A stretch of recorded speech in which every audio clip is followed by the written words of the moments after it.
Tātad Valmierā spēle noslēgusies ar rezultātu 78–88 par labu Mārupas komandai, un ar mums ir Artūrs Kramiņš. Artūr, kā vērtēji šīs dienas spēli?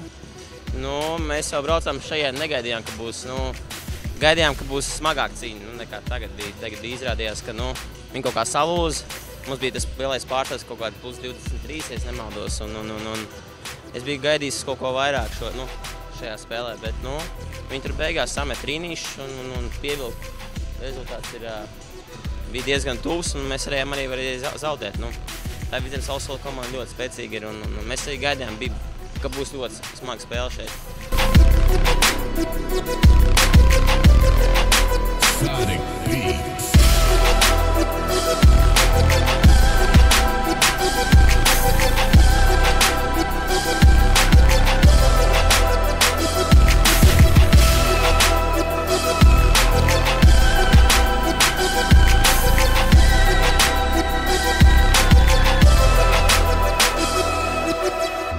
Kas bija tā atslēga, kā jūs spējāt savākties un beigās izvilkt uzvaru šajā spēlē?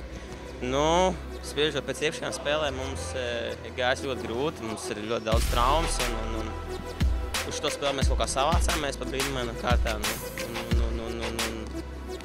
Es nezinu, tas komandas gars mums ir. Mēs vienmēr viens otru atbalstam, turamies kopā, un es domāju, ka rezultāti nekur neizpaliks. Visi redzēs, kas mums pavasarī.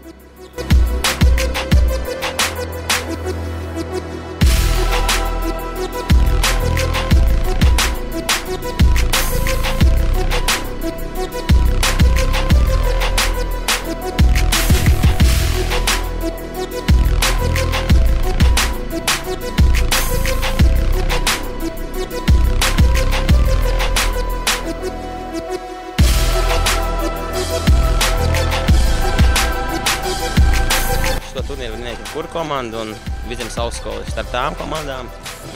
Kas būs nopietnāk gatavojušies un nobrieduši to turnīru vinēt, tie arī vinēs.